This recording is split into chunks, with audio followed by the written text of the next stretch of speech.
조선시대의 어느 날 퇴계 이황 선생의 제자들이 그의 집에 모여들었습니다. 그날은 특별히 학문적인 토론보다는 다소 부산한 분위기였습니다.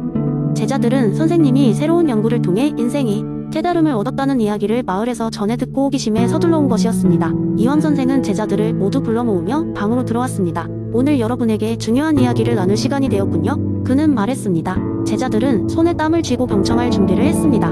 여러분, 이황 선생은 시작했습니다. 세상의 모든 것은 이와 기 두 가지로 설명할 수 있어. 하지만 오늘은 좀 다르게 이론을 전하고자 하오. 제자들은 고개를 갸웃거렸습니다. 보편적으로 알려진 이론을 다르게 전하려 한다는 말인가? 하고 생각하면서 말입니다. 곧이어 이황 선생은 커다란 간장을 하나 꺼내오더니 방 한가운데 두더니 말했다.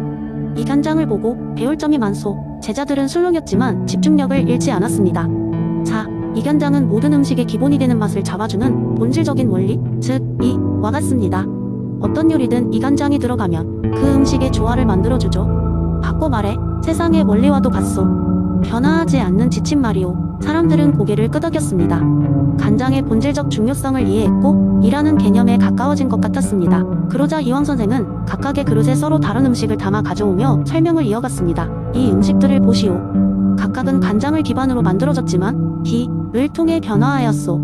마치 이 세상의 만물들이 고유한 형태와 변화를 가지고 있는 것처럼 말이오. 기는 우리 삶의 역동적인 요소라 할 수 있소. 그것이 없다면 음식은 완성되기 어렵소.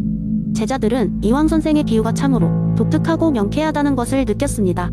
삶에 있어서 이라는 불변의 진리와 기라는 변화의 요소가 어떻게 조화를 이루며 모두들 각자의 삶을 이끌어가는지에 대한 이해가 넓어졌습니다. 이황 선생은 마지막으로 제자들에게 방에 빛이 들어오도록 창문을 열어주었습니다. 여러분, 간장을 통해 느낀 이기이원론은 사실 음식에만 적용되는 것이 아니라 우리 삶에도 적용될 수 있어. 그래서 우리는 늘 조화로운 삶을 영위하고자 노력해야 하오. 그날 이후 제자들은 선생님으로부터 배운 이기원론을 삶에 적용하며 더 깊이 있는 성찰을 해나갔습니다. 그리고 이 이야기는 간장을 통해 이론을 알게 되었다 해서 간장, 이기원론으로 유명해졌답니다. 여기서 얻은 교훈은 만물이 다양한 모습과 변화를 가지지만 그 밑에 깔린 본질적 원리는 늘 존재한다는 것이었습니다. 이는 그들의 삶 전체에 두고두고 큰 영향을 미쳤습니다. 두 번째 이야기, 옛날 옛적 조선시대의 한 마을에 이라는 친구가 있었습니다. 그의 이름은 유리였고 그는 항상 세상의 이치를 탐구하는 데 열중했어요. 유리는 마을에서 가장 똑똑하고 호기심 많은 청년으로 알려져 있었죠. 그의 가장 친한 친구 이름은 기래였고 그는 항상 어떻게 하면 물질적인 필요를 더 잘 충족시킬 수 있을지를 고민하곤 했습니다. 어느 날 마을 산책로를 걸으며 이 두 친구는 우주의 비밀에 대해 깊이 있는 대화를 나누기 시작했습니다. 유리야, 기래가 말했어요. 왜 우리는 이렇게 세상이 돌아가는지 항상 궁금해해야 하는 걸까? 난 그저 농사짓고 일하며 사는 게 재미있는데 말이야. 유리는 미소를 지으며 대답했습니다. 기래, 세상은 단순히 보이는 것만으로 이루어져 있는 게 아니야. 모든 눈에 보이는 것 뒤에는 어떤 근본적인 이치가 작용하고 있지. 예를 들면 내가 먹는 빵 한 조각에도 이와 기가 존재하는 것이지. 빵의 이와 기? 그게 무슨 말이야?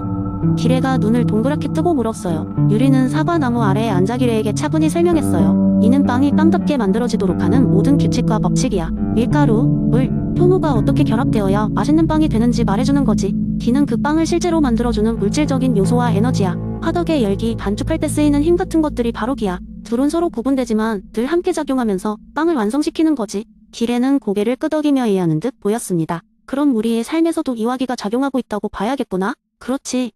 유리가 다시 열정적으로 말했습니다. 우리의 도덕적 결심은 이로부터 오지만 그 결심을 실현하기 위해서는 기의 도움이 필요해.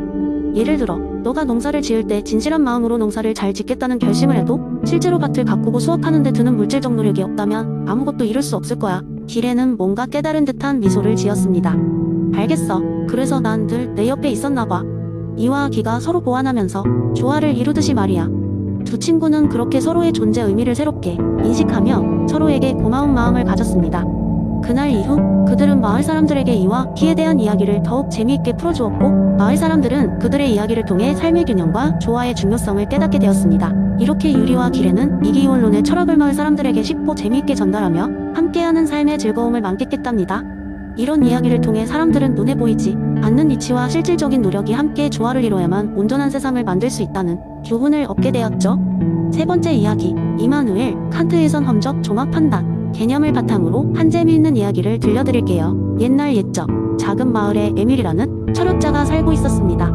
에밀은 항상 세상의 이치를 탐구하는 것을 좋아했으며 특히 칸트의 철학을 깊이 연구하였습니다. 그는 매일 아침 일찍 일어나 마을 광장에서 사람들에게 철학 강연을 하곤 했습니다. 마을 사람들에게 철학은 너무 어렵고 멀게만 느껴졌지만 에밀의 강연은 늘 기묘하게도 끝무렵이 되면 흥미진진해지기 마련이었습니다. 어느 화창한 날 에밀은 마을 사람들을 모아놓고 이렇게 말했습니다. 여러분, 오늘은 우리가 지식을 어떻게 얻는지 그리고 그 지식이 얼마나 놀라운 것인지에 대해 이야기해보겠습니다. 그것이 바로 칸트의 선험적 종합 판단이라는 개념입니다. 혹시 이상한 길을 가본 적 있으신가요? 마을 사람들은 서로 눈치를 보면서 고개를 저었습니다. 그러자 에밀은 웃으면서 말을 이었습니다. 좋습니다. 오늘 여러분을 이상한 여행으로 안내하겠습니다. 준비되셨나요? 그리고 그는 한 가지 수수께끼를 냈습니다. 숲 속에는 한 번도 경험해보지 못한 길이 있다고 합시다. 그런데 그 길은 여러분이 경험 없이도 알 수 있는 길입니다. 그것은 바로 선험적 종합 판단의 예입니다. 자, 이게 무슨 뜻일까요? 사람들은 고개를 갸웃거렸습니다. 그러자 에밀은 예시를 들어주었습니다. 좋아요. 마을 광장 옆 카페의 아침 메뉴에서 케이크가 부드럽다는 것은 경험에 의존한 지식이죠. 그런데 그 케이크의 시각적인 모양과 맛은 일치할 것이다 라는 것은 어떻게 알 수 있을까요? 바로 선험적 종합 판단입니다. 직접 맛보지 않아도 과거의 경험과 우리의 판단으로 인해 우리는 그렇게 알 수 있는 것입니다. 사람들이 조금씩 이해하기 시작하자 에밀은 이야기를 더 재미있게 만들기 위해 마을의 탐험가 토니를 무대로 불렀습니다. 에밀은 토니에게 묻습니다. 토니, 당신은 새로운 길을 발견하곤 하죠. 그런데 그런 길들은 어떻게 찾아내시나요? 토니는 생각에 잠겼다가 말했습니다.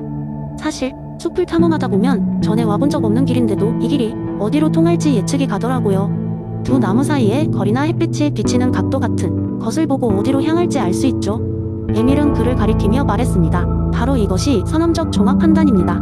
토니는 경험에 의존하지 않으면서도 새로운 것을 알고 있는 셈입니다. 이야기가 끝난 후 사람들은 크게 환호했습니다. 그제야 에밀의 설명이 이해가 되었습니다. 그들은 모두 철학이 그렇게 딱딱하고 추상적인 것만은 아니라는 사실을 깨달았습니다. 에밀은 웃으면서 말했다. 다음엔 다른 철학 이야기도 기대해주세요. 분명 듣고 나서도 재미있을 테니까요. 그날 이후로 마을 사람들은 에밀의 강연을 단순한 철학 수업이 아닌 새로운 세계로 향하는 초대장으로 대했습니다. 에밀과 칸트의 선험적 종합 판단 덕분에 그들은 더 넓은 세상을 이해할 수 있는 눈을 가지게 되었습니다. 네 번째 이야기, 옛날 옛적 어느 마을의 예술가이자 철학자인 페르세우스라는 사람이 살고 있었습니다. 그는 특히 조각에 뛰어난 재능을 가지고 있었고 그의 작업실에는 수많은 대리석 덩어리들이 여기저기 널려 있었습니다. 사람들은 그가 어떤 작품을 만들어낼지 항상 궁금해했습니다. 하지만 페르세우스 자신은 작품을 시작하기 전에 오랫동안 사색에 잠기곤 했습니다. 그러던 어느 날 페르세우스는 아리스토텔레스의 형이상학에 관한 이야기를 듣게 되었습니다. 존재의 본질과 실체, 형상에 대한 철학적 사유에 매료된 그는 자신의 작업에 이 이론을 적용해 보기로 했습니다. 그는 자신의 작업실에 앉아 대리석을 바라보며 생각했습니다. 페르세우스는 대리석 덩어리를 가리키며 마을 사람들에게 말했습니다. 이것은 단지 대리석일 뿐이지만 동시에 그 이상의 것일 수도 있습니다. 이 대리석은 그 자체로 가능성을 무한히 품고 있지요. 하지만 그것이 진정한 의미를 갖기 위해서는 형상이 필요합니다. 마을 사람들은 그의 말을 알아듣기 어려워했지만 그의 열정이 담긴 말에 매료되었습니다. 페르세우스는 대리석을 가지고 무엇을 만들 것인가를 생각하며 마치 존재의 형태를 발견하려는 듯 고민했습니다. 하루는 마을 아이가 페르세우스에게 물었습니다. 이 돌덩이가 어떻게 아름다운 형상이 될 수 있는 거죠? 페르세우스는 웃으며 대답했습니다. 형상은 우리가 사물에 부여하는 의미이자 기능입니다. 이 대리석은 연약한 진료이지만 내가 그것에 의미를 부여할 때 진정한 형상이 탄생하게 됩니다. 그는 아이에게 대리석 덩어리 중 하나를 가리키며 약속했습니다. 내가 이 진료를 통해 어떤 형상을 보여줄지 잘 지켜보거라. 며칠 후 페르세우스는 작업실에서 다시 나타났습니다. 이제 대리석은 더 이상 그저 무미건조한 물질이 아니었습니다. 그는 사람들에게 인간의 형상과 자연의 조화를 이룬 정교한 조각상을 보여주었습니다. 사람들은 그의 작품에 감탄하며 묻기 시작했습니다. 이 형상이 없었다면 대리석은 그저 돌에 불과했겠군요? 페르세우스는 웃으며 대답했습니다. 맞습니다. 형상이 없으면 진료는 아무것도 아닌 법이지요. 하지만 형상이 부여되면 비로소 진료는 그 가치를 얻게 됩니다. 페르세우스의 조각은 단순한 예술 작품이 아니라 아리스토텔레스의 철학적 탐구를 현실로 보여주는 생생한 사례가 되었습니다.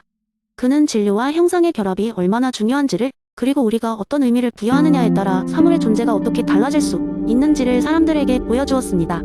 이후로 마을 사람들은 그가 만든 조각상 앞을 지날 때마다 사유와 의미를 되새기곤 했습니다. 페르세우스는 평범한 대리석 조각을 통해 형이상학적 메시지를 전하는 데 성공했습니다.